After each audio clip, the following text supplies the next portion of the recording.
ధూళినైన నన్ను దూతగా నిలిపావు, ఎన్నిక లేని నన్ను ఏలికగా చేశావు.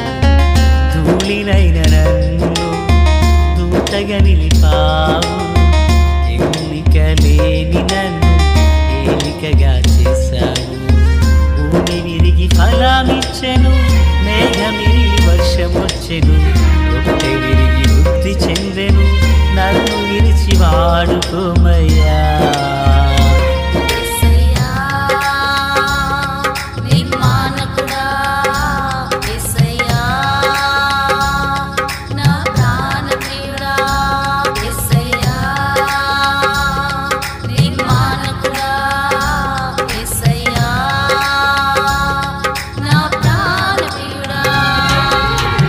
ధూళినైన నన్ను దూతగా నిలిపావు, ఎన్నిక లేని నన్ను ఏలికగా చేశావు.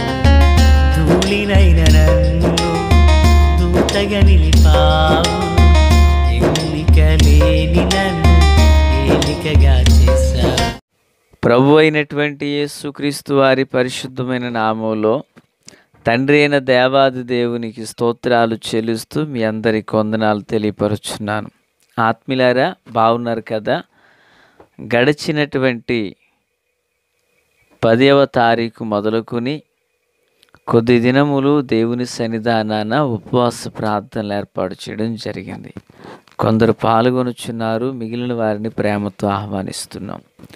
సంతోషం. డిసెంబర్ నెల మనకు 10, 15, 20, 25 తారీఖులో జరిగిన క్రిస్మస్ ఆరాధనల కొరకు ప్రార్థించండి మరియు పాల్గొనండి. మీకు పంపుచున్నటువంటి ఈ వాట్సాప్ యొక్క సందేశాలు అనేకులకు వినిపింపచేయండి. సంతోషం. నేటి దిన వాక్య ధ్యానం కొరకైన భాగం లేవియా కాండం 14 అధ్యాయం 9 నుండి దగ్గరగా 33 వరకున్న వచనాలలో ధ్యానం చేయబోతున్నాం. 14వ వాక్యం.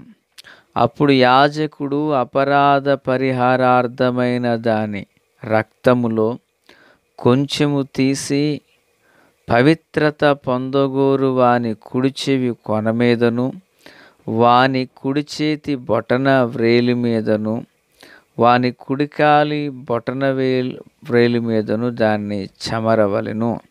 ప్రార్థన. తండ్రి దేవ స్తోత్రం, మీ దీవెన ఆశీర్వాదం దయచేసి మేలు చేతయు నింపి నడిపించండి. కృపా కాపుదల కనికరం రెట్టింపవును గాక. మేలుతో నడిపించి మహిమ పొంది కార్యం సఫలపరచుమని యేసయ్య నామమున అడిగి వేడుకొనుచున్నాము మా పరమ తండ్రి, ఆమేన్. ప్రియులారా, బాగున్నారు కదా? ఈ వాక్యపు భాగంలో ఒక కుష్ఠరోగి తను ఆ కుష్ఠము నుండి విడిపించబడిన తర్వాత నేరుగా పాలెములోనికి అనగా సమాజంలోకి అతడు రాకూడదు.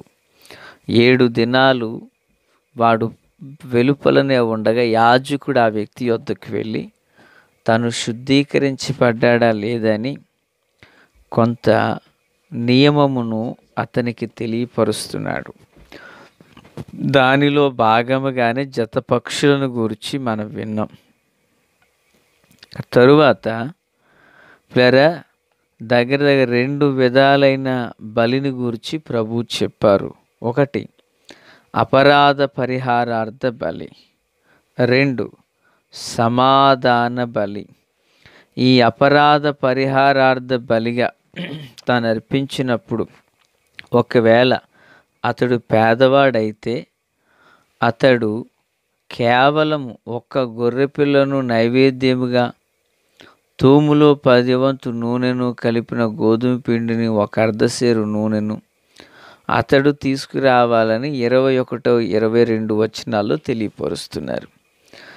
మెట్టుకు ఈ ప్యాటర్న్ లేకపోతే ఈ భాగమంతా ఏమి సూచిస్తుందంటే, రోగము నుండి విడిపించబడిన ఒక మనుష్యుడు పవిత్రతను పొందుటకు కొరకు మాత్రమే ఈ ఈ క్రమము తెలియజేస్తూ ఉంది.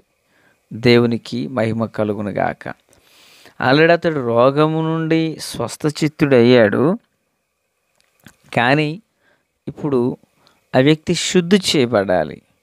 శుద్ధి చేయబడుటకు గాని ఏం చేశారు? ఆ అపరాధ పరిహారార్థ బలిగా చేసిన బలి అర్పణలో నుండి రక్తములో కొంచెము తీసి పవిత్రత పొందగోరు వాని కుడి చెవి కొన మీదను, కుడి చేతి బొటనవేలి మీదను, వాని కుడికాలి బొటనవేలి మీదను దాన్ని చెమరండి అని చెప్పారు. చెవి మీద కుడి చెయ్యి బొటనవేలు, కుడికాలి కుడికాలి బొటనవేలు. పిల్లరా, ఇలాగున ఆ రక్తము వాని మీద ప్రోక్షిస్తే వాడు పరిశుద్ధుడు, పవిత్రుడు అవుతాడనేదే ఇక్కడ సారాంశం. అది సమాధాన బలి కావచ్చు, అపరాధ పరిహారార్థ బలి కావచ్చు, ఏదైనా ఆ మనుషుడు పవిత్రత పొందాలి. దాని కొరకే ఈ ప్యాటర్న్ అంతా, ఈ క్రమం అంతా. ఒక మాట ఇక్కడ మీకు జ్ఞాపకం చేయాలని ఆశపడుతున్నాను. ఏ విధము చేతనైనా ఆ మనుషుడు పవిత్రత పొందాలి. పులరా, మానవుని యొక్క తలంపులు, హృదయము కేవలం వారి ఆలోచనలన్నీ చెడ్డవని దేవుని వాక్యంలో భక్తుడు తెలియపరిచారు. అయితే జరిగిన విషయం ఏంటి? ఇప్పుడు ఒక మనుషుడు పవిత్రుడు కావాలి. పాత నిబంధన ప్రకారము ఆ ప్యాటర్న్ అంతా మనం చూస్తే ఏ మనుషుడు పవిత్రుడు కావాలన్నా, ఈవెన్ యాజకుడు పవిత్రుడు కావాలన్నా రక్తం చిందించబడాలి. అర్పణములుగా నైవేద్యమో బలి అర్పణలో ఏదైనా అక్కడ చేయాలి. అయితే క్రొత్త నిబంధన మనకు ఏం తెల్లని చేస్తుందంటే, దేవుని పిల్లలు ఎక్కడ బలి అర్పణలో నూనె, ఇక్కడ బలి అర్పణలో ఆ నూనెలో నైవేద్యం, ఇలాగనే రక్తం. అయితే దైవభక్తుడైన పౌలు గారు ఈ పవిత్రతను గురించి మాట్లాడుచు పిల్లరా ఒక దివ్యమైనటువంటి స్టేట్మెంట్, లేకపోతే ఒక దివ్యమైన సంగతిని ఆయన బయలుపరచడం జరిగింది. దేవునికి మహిమ కలుగును గాక. ఎంత ఉన్నతమైన విషయం అంటే పిల్లరా, క్రీస్తునందు నాకు అత్యంత సన్నిహితులారా, దైవజనుడైన పౌలు గారు తిమోతికి రాసిన 2వ పత్రిక 2వ అధ్యాయము 13వ వచనంలో ఆయన మాట్లాడుతూ, ప్రభువు వలన ప్రేమింపబడిన సహోదరులారా, ఆత్మ మిమ్మును పరిశుద్ధపరచుట వలనను. విన్నారా? ఒక మనిషిని ఏం పరిశుద్ధపరుస్తుంది ఇక్కడ? ఆత్మ. ఏ ఆత్మ? ఎన్నో ఆత్మలు ఉన్నాయి. దురాత్మ ఉన్నది, లోకంలో ఎన్నో ఆత్మలు ఉన్నాయి. అయితే ఒక మనిషిని పవిత్రపరిచేది దురాత్మ కాదు. సేన అనబడిన వారిలో దగ్గర కొన్ని వేల ఆత్మలు ఉన్నాయి. వాడిని అపవిత్రపరిచి అనారోగ్య పాలిసి గాయాలు చేసాయి.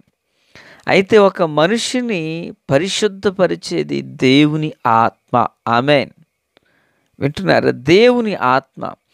ఆత్మ మిమ్మును పరిశుద్ధపరచుట వలనను, మీరు సత్యమును నమ్ముట వలనను రక్షణ పొందుటకు దేవుడు ఆది నుండి మిమ్మలను ప్రథమ ఫలముగా ఏర్పరచుకొనెను. దేవునికి స్తోత్రం. పిల్లరా, అంటే ఒక మనుష్యుడు ఎలా శుద్ధి చేయబడుతున్నాడు? దేవుని ఆత్మ మూలముగా. హల్లెలూయా. అలాగనే దైవజనుడైనటువంటి పౌలు గారు హెబ్రీలకు రాసినటువంటి పత్రికలో కూడా పిల్లరా ఒక మాటను తెలియపరుస్తూ 9వ అధ్యాయము, హెబ్రీలకు రాసిన పత్రిక 9వ అధ్యాయము పిల్లరా 13, 14 వచనాలను మనం స్పష్టంగా చూడగలిగితే ఎలాగున చెప్పండి. అయితే నేను నీ శత్రుని పాదములకు పీఠముగా వచ్చే వరకు నా కుడి పార్శ్వన కూర్చుండమని అని దోతలతో ఎవరిని కూర్చొని ఎప్పుడైనా చెప్పినా? లేదు, లేదు, లేదు. మరి ఎవరిని గురించి చెప్పారు? రక్షణ పొందబో వారికి పరిచర్య చేయుటకై పంపబడిన వీరు ఆత్మల కారా అంటూ మాట్లాడుతున్నారు. అంటే దేవుని యొక్క ఆత్మచేత ఒక వ్యక్తి రక్షించబడినప్పుడు, దేవుని ఆత్మచేత ఒక వ్యక్తి శుద్ధి చేయబడితే దూతల కంటే వారు తక్కువారైనా ఎక్కువ ఘనతను దేవుడు దయచేసి ఆ దూతలను వీరికి పరిచారకులుగా నియమించారు. దేవునికి మహిమ కలుగును గాక. దేవదూతలు పరిశుద్ధులు కదా, దేవదూతలు పవిత్రంగా ఉన్నారు కదా. అట్టి పవిత్రంగా ఉన్నవారు ఎవరికి వీరు పరిచర్య చేస్తున్నారంటే యేసయ్య రక్తములో కొనబడి యేసయ్య ఆత్మ ద్వారా పరిశుద్ధపరచబడిన వారికి. దేవునికి మహిమ కలుగును గాక. అయితే పిల్లరా, ఒక మనుషుడు యేసయ్య ఆత్మ వలన పరిశుద్ధుడు అవుచున్నాడు. అదే మనుషుడు యేసయ్య రక్తము వలన పరిశుద్ధుడు అవుచున్నాడు. వింటున్నారు కదా పిల్లరా? యేసయ్య పంపిన ఆత్మ మూలమున, యేసయ్య రక్తము మూలమున. చూడండి, యోహాను భక్తుడు అంటే మన పాపములను మనం ఒప్పుకొని ఎడల ఆయన నమ్మదగిన వాడు, నీతిమంతుడు గనక ఆయన కుమారుడైన యేసు రక్తం మనల్ని ప్రతి పాపముల నుండి మనల్ని విడిపించి పవిత్రులుగా చేస్తుంది. యేసు రక్తం పవిత్రులుగా చేస్తుంది. యేసయ్య పంపిన పరిశుద్ధ ఆత్మ పవిత్రులుగా చేస్తుంది. అంత మాత్రమే కాదు పిల్లరా, ఆయన పంపబడిన వాక్యం ఒక మనిషిని పవిత్రంగా చేస్తుంది. పాత నిబంధనలో ఎన్నో క్రమాలు. ఒక మనుషుడు రోగం నుండి విడిపించబడిన తర్వాత శుద్ధీకరించబడట కొరకే ఏర్పరిస్తే, నూతన నిబంధన యేసయ్య రక్తం, యేసు పంపిన ఆత్మ, యేసు పంపిన వాక్యం మనల్ని పరిశుద్ధంగా చేస్తుంది. పరిశుద్ధతయే దేవునికి అన్నిటికీ అనుకూలము. ఆ కృప చొప్పున దేవుడు మనలను దీవించి ఆశీర్వదించునుగాక. తండ్రి, దేవా స్తోత్రం. వాక్యం అందరి హృదయాల్లో ఫలభరితం చేసి మేలు చేత నింపి నడిపించండి. దినచర్య అంతటిపై మీ హస్తం మాకు తోడై ఉండునుగాక. యేసు నామమున ఆమేన్. Praise the lord.